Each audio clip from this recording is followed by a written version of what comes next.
Surrounded by some of the most arid land in the United States, the Goshute Native American Reservation straddles the Nevada-Utah border 400 kilometers north of Las Vegas. The name Goshute means desert people, but former tribal chairman Ed Naranjo says there is water to be found here, trickling out of underground springs. Water that has attracted the attention of the city to the south. These springs are up high, but let's probably be the first ones that are going to be impacted. Dry up. Las Vegas is a desert oasis that makes up 3/4 of the state's economy. The city of 2 million people and 40 million annual visitors has been one of the nation's fastest growing.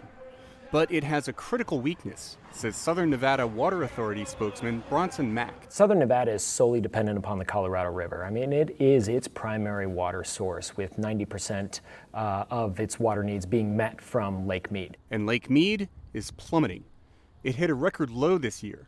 Mack says the city knows it needs to diversify its water sources. Because as we've seen on this drought, having all of our eggs in that one basket does potentially make us as a community vulnerable. But the city's plan to build a pipeline to pump groundwater from these valleys has drawn fierce opposition from farmers, ranchers, and small towns concerned that their livelihoods will dry up. Naranjo worries it will be the end of the Goshute people.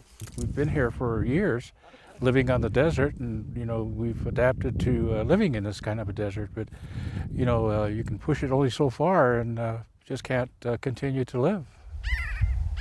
And he says the project threatens places of deep spiritual significance. This is sacred ground for the Goshute. It's the site of a massacre in 1863 when U.S. troops killed Goshute men, women, and children. According to their legend, where each of their people fell, a cedar tree grew up.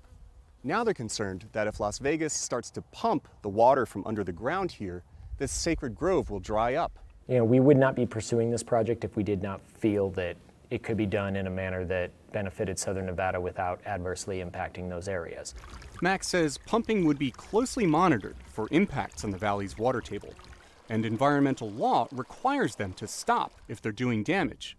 But valley residents do not trust authorities in Las Vegas. They're not going to turn it off because they've invested so many millions and millions of dollars into that. You just can't go over there and turn off the spigot. That's not going to happen. The valleys have won the latest court battle, but the appeals continue. It may be years before the issue is settled. Meanwhile, the drought continues, raising the stakes for Las Vegas. Steve Baragona, VOA News, Las Vegas, Nevada.